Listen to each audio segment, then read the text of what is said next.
Oke, kali ini aku mau nerusin alur cerita dari manhwa I Copy Talent yang part 21. Gak usah lama-lama, kita langsung saja masuk ke ceritanya. Sebelumnya, Yetian menemukan harta karun paling berharga di Secret Realm berkat Xiaozi, yang bahkan benda ini bisa menciptakan Vital Energy Stone Vein di tempat ini, yang diketahui keluarga besar sekarang, keluarga Yun dan keluarga He sebagai harta karun paling berharga. Tapi di sini Yetian menemukan yang lebih berharga dari itu. Yetian kaget saat diberitahu Xiaozi kalau benda ini bisa membantunya mencapai Rana King level, tingkatan terkuat di seluruh daratan.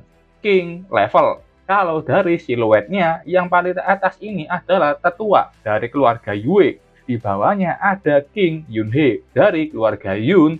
Sementara yang cewek ini belum pernah muncul. Sama juga yang memakai armor lengkap seperti ini. Yetian berjalan mendekat ke altar, di mana harta itu berada. Xiaozi panik dan mengatakan jangan mendekat sekali lagi. Katanya kekuatan inti vital energi itu sangatlah kuat. Kalau masternya itu menyentuh secara langsung, Yetian akan langsung meleleh dan bahkan setitik debu pun tidak akan tersisa. Yetian sudah tepat di depan altar dan tinggal mengambilnya saja. Tapi peringatan Xiaozi cukup menakutkan, padahal harta berharga itu sudah ada di depan matanya. Yetian mulai paham perkataan Xiaozi. Dia berkeringat deras, udara di dekat inti vital energi tiba-tiba berubah. Yetian bilang beruntung, sudah mengkopi bakat ketahanan dan bakat pertahanan.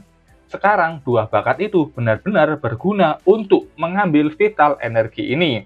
Yetian sudah mengaktifkan kedua bakat tersebut, ketahanan dan pertahanan. Di sekeliling tubuh Yetian muncul perisai kuat yang menahan kekuatan dari inti vital energi. Xiaozi kaget dan bingung, kenapa kok masternya ini mempunyai banyak sekali bakat. Yetian mencoba mengambil inti vital energi dengan tangan kosong. Hasilnya, tangan Yetian memerah dan gosong. Yetian kaget saat inti vital energi mengeluarkan api yang cukup besar. Yetian berusaha sekuat tenaganya untuk mengambil. Semakin dekat, semakin kuat pula kekuatannya. Yetian sampai berteriak kesakitan dan bajunya rusak. Xiaozi yang melihat itu sangat khawatir dan berlari mendekati masternya. Api itu terus mempertahankan diri agar tidak bisa ditembus oleh Yetian.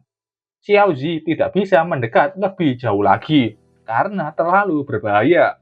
Yetian tahu kekuatan inti vital energi sangatlah kuat. Bakat pertahanan biasa tidak akan bisa menahannya. Kalau terus dilanjutkan, Yetian akan menjadi debu. Yetian mencoba mencegah itu dengan menggunakan bakat penyembuhannya.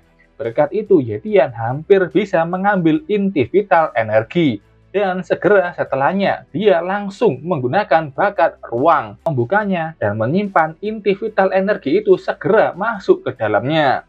Yetian sudah mendapatkan apa yang dia inginkan tanpa terluka, seperti yang dikatakan Xiaozi.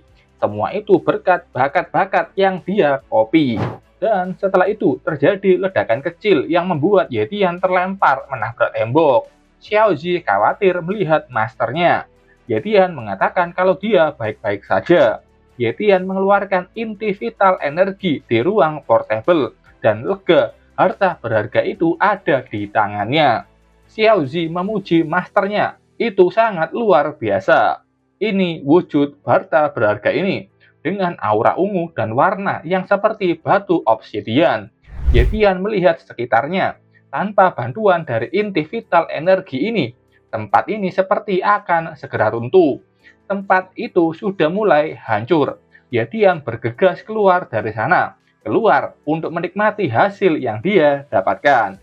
Sementara itu, Yun Feng, dia juga kaget kenapa kok tiba-tiba saja ada gempa. Apakah tempat ini akan hancur? Yun Feng kaget, apakah sudah ada orang yang mendapatkan inti vital energi itu? Dia tidak tahu siapa lagi yang ada di tambang ini selain dirinya. Oke, sementara itu Yetian yang sudah kembali ke ruangan sebelumnya, di mana inti vital energi lainnya masih ada. Yetian sebelumnya belum sempat menambangnya. Yetian tidak ingin menyia-nyiakan semua harta ini. Yetian sudah mengeluarkan pickaxe, jangan tinggalkan sedikit pun. Yetian memulai kegiatan menambangnya, akan menambang semua harta yang ada di sana. Sementara itu, Yun Feng yang mulai bergegas menuju ke tujuannya, dan dalam pikirannya menyangkal kalau ada orang selain dirinya di tambang ini. Yun Feng melihat batu besar mulai berjatuhan, menandakan tempat ini segera runtuh. Dengan gerakan lincah, dia menghindarinya. Kalau inti vital energi itu direbut darinya, semua usahanya selama ini akan sia-sia. Setelah cukup jauh berlari, Yun Feng sampai di sebuah dinding yang berbeda dari tambang lainnya. Dengan kekuatan tinjunya, sekali pukulan dari Yun Feng, dinding besar itu hancur. Yun Feng melihat ke dalam dan sangat bingung. Kenapa ada tempat seperti ini di dalam gua? Ini adalah tempat sebelumnya di mana Yetian menambang. Yun Feng yang berjalan masuk ke dalam tidak sengaja menginjak pecahan kecil vital energi yang tertinggal oleh Yetian. Yun Feng melihat itu dan segera mengambilnya. Hanya tersisa secuil ini saja. Yetian benar-benar mengambil semuanya dalam waktu singkat. Yun Feng kaget, dia tahu kalau ini adalah vital energy stone yang dia incar. Yun Feng akhirnya menyadari kalau tempat ini adalah tempat di mana vital energy stone seharusnya berada. Tapi kenapa sekarang tidak ada vital energy stone vein apapun di sini? Yun Feng mempunyai penciuman yang sangat tajam. Dia bisa mencium adanya aroma seseorang sebelumnya di sini, dan itu baru. Yun Feng sangat panik dan sadar kalau tempat ini sudah ditambang oleh orang lain. Wajahnya panik dan takut. Kenapa dia takut? Karena dia mulai memikirkan apa yang akan terjadi padanya nanti kalau dia keluar dari Secret Rim. Dia menyimpulkan ada orang yang memanfaatkan pertarungannya dengan bis barusan untuk menjara semua vital energy stone vein dan inti vital energi di tempat ini. Yun Feng terjatuh lemas. Kalau dia tidak menyelesaikan misinya di sini, kepala keluarganya pasti akan menghabisinya. Yun Feng sudah bisa melihat apa yang akan terjadi padanya di masa depan saat keluar dari tempat ini.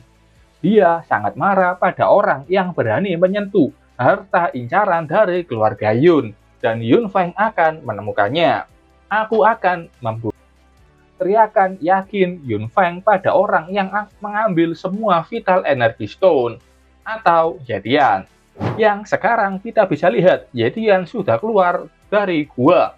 Yetian begitu senang, semua ini berkat bantuan peliharaan barunya Xiaozi.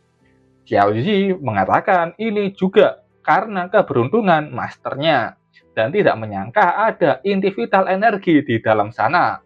Yetian mengajak Xiaozi untuk keluar dari Secret Rim bersamanya. Ada banyak makanan enak di luar sana.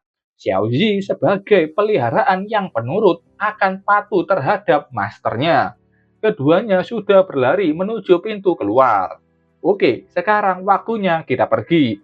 Lanjut, di kediaman keluarga Yue, di sebuah ruangan yang dijaga, ada perempuan yang datang dan dihentikan seseorang. Katanya dia mengantar makanan untuk nona muda.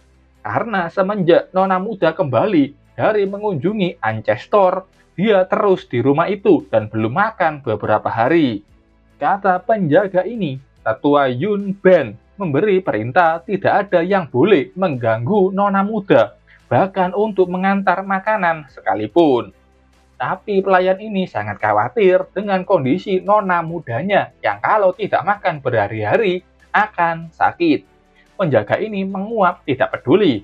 Kenapa kau cemas begitu? Ikuti saja perintah dari tetua Yue Ben.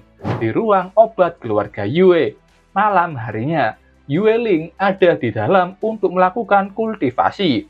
Untuk menahan serangan Ancestor, Yue Ling menggunakan seluruh kekuatan spiritualnya. Saat energinya sudah habis, perlahan tingkatannya juga melonggar. Yue Ling tahu Ini adalah tanda untuk bisa naik ke Great Warrior menuju ke Grand Master. Tingkat yang sama dengan Yetian saat ini, Grand Master. Yueling kali ini menggunakan sangat banyak Beast Blood tingkat atas dan Genius Earth Treasure. Yueling yakin pasti bisa naik ke tingkat Grand Master. Kultivasi Yueling dimulai. Aura keunguan muncul, membuat hembusan angin kencang di dalam ruangan itu. Setelahnya, aura Yueling pun meningkat, memancarkan gelombang ke seluruh ruangan. Yueling yang merasakan itu sadar kalau inilah yang sudah dia tunggu. Seperti ulat di dalam kepompong menunggu waktunya untuk tumbuh. Dari kepompong itu muncullah kupu-kupu yang indah. Pancaran aura, tanda ada orang yang bangkit menjadi Grandmaster, terpancar ke seluruh kota. Orang yang melihat itu tahu kalau itu berasal dari kediaman keluarga Yue. Itu adalah energi Grandmaster. Mereka memuji keluarga Yue yang benar-benar hebat. Orang kuat lainnya muncul di sana. Sementara itu, tetua Yue yang sedang mengerjakan sesuatu. Dia tersenyum kecil. Gadis itu memang punya bakat. Tampaknya dia sudah menduga itu dan tidak salah menilai bakat Yueling. Kembali lagi ke Yueling yang sudah merasakan bagaimana menjadi Grandmaster. Tidak perlu bermeditasi. Vital energi sudah masuk ke dalam tubuhnya saat bernafas. Seakan-akan tubuhnya terhubung dengan alam. Yueling bahkan bisa melihat bagaimana laju pergerakan nyamuk yang cepat. Persepsinya juga meningkat sangat tajam. Yang terpenting adalah Yueling menoleh mencari sesuatu. Dia melihat mangkok kecil dan dengan energi unik Grandmasternya, dia bisa mengambil mangkok itu dari jauh. Seperti telekinesis, Yueling senang dengan apa yang sudah dia capai. Yueling meminum air dalam cawan itu dan mengetahui kalau besok adalah hari terakhir di mana pintu masuk Secret Realm akan tertutup. Yueling akan menjemput Yetian besok. Besoknya, hari penutupan Secret Realm, pintu itu sudah semakin mengecil. Saat itu ada orang yang kaget melihat ada orang yang keluar dari sana. Keluar dua orang bertubuh gempal, satunya membawa kapak, satunya tangan kosong. Orang-orang di sana tahu, berdasarkan pengalaman bertahun-tahun, orang-orang yang keluar terakhir ini akan mendapatkan banyak harta karun dibandingkan orang yang sebelumnya datang. Dua orang ini berjalan, pembawa kapak bertanya, kita akan kemana? Karena ini urusan besar. Kata si keribu, kita lihat saja dulu. Saat itu ada orang yang sepertinya pedagang dan menyambut keduanya. Dia penasaran mereka mendapatkan harta karun seperti apa di sana. Dia akan membelinya dengan harga tinggi. Katakan saja apa itu. Si keribu mengeluarkan tanaman yang seperti ginseng. Pas sekali, kau katakanlah harganya dulu untuk ini. Pedagang itu melihat kalau ini adalah tanaman raw yang masih dalam kondisi bagus, tanpa adanya kerusakan dan belum juga tua. Aku akan memberimu 10.000 koin emas, katanya dengan percaya diri. Si pemegang kapak kesal. Ini adalah spiritual healing grass yang berusia ratusan tahun. Kalau kau membuat ramuan dengan ini, pasti akan menjadi kualitas tinggi. Tapi pedagang ini hanya menawarkan dengan 10.000 koin emas saja. Pedagang itu panik saat si kapak ingin. Dia mengatakan kalau mereka tidak puas, mereka masih bisa membicarakan harganya. Si Kribo menghentikan orang itu dengan memanggilnya saudara kedua. Jangan terlalu bersemangat, ini bukan tempat untuk kekerasan. Si kapak melepaskan orang itu. Dia kesal baru saja keluar tapi langsung bertemu ke penipu. Keduanya pergi dan akan mencari pedagang lainnya. Saat itu tanpa ada orang yang mengetahui dan sadari, Yetian sudah keluar dengan menggunakan Space Talent. Teleportation, Yetian memakai jubah tertutup dan sudah ada di bawah, tanpa ada orang yang tahu kalau dia sudah keluar dari sana. Xiaozi yang ikut keluar bertanya apakah ini dunia luar. Ini ramai sekali dan sangat menarik. Yetian meminta Xiaozi untuk tidak keluar. Sembunyikan auramu dengan baik. Karena Yetian sudah mempunyai Space Talent, persepsi ruangnya meningkat pesat. Dan dia saat ini merasakan ada orang dengan level king yang menatap tempat ini. Kalau dari chapter sebelumnya itu pasti King Yunhee.